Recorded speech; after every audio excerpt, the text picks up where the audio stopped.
Hello everyone, my name is Anthony and today we will be demonstrating our experimental platform for the Marx Institute for Brain Behavior and Development at Western Sydney University. This platform here is known as the Multiple Autonomous Heterogeneous Vehicle Simulation 2, also known as MAHVS 2. Before beginning this experiment, the user will first be given a unique token ID in the form of a URL. If the user by any means tries to access MAHVS 2 with an invalid ID or without an ID, they will be shown this display with a message saying invalid link or system failure. Please consult the system administrator. However, let's say the user is given a valid unique URL.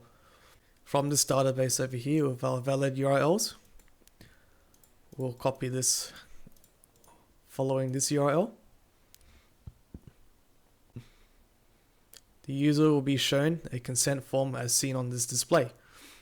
From here on, the user will have two options to either decline the form or to accept the form. If by any means the user decides to decline the form, they'll be shown this display with a prompt telling the user to close the browser and quit the game.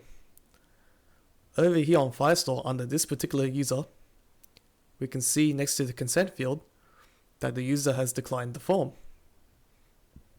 On the other hand, if the user decides to accept this form, they'll be taken straight into the simulation. On the Firestore database over here, under the user, we can see that next to the consent field, the user has accepted the form and has begun the simulation. From here on out, I will now have my colleague George to demonstrate the overall simulation. Thank you, Anthony. Today I'll be demonstrating one of the trials for you guys. So once the user accepts the consent form, the trial begins. And up here you can see there's a scoreboard keeping tabs of what's going on. Now, once the planes spawned in, they race towards the airway.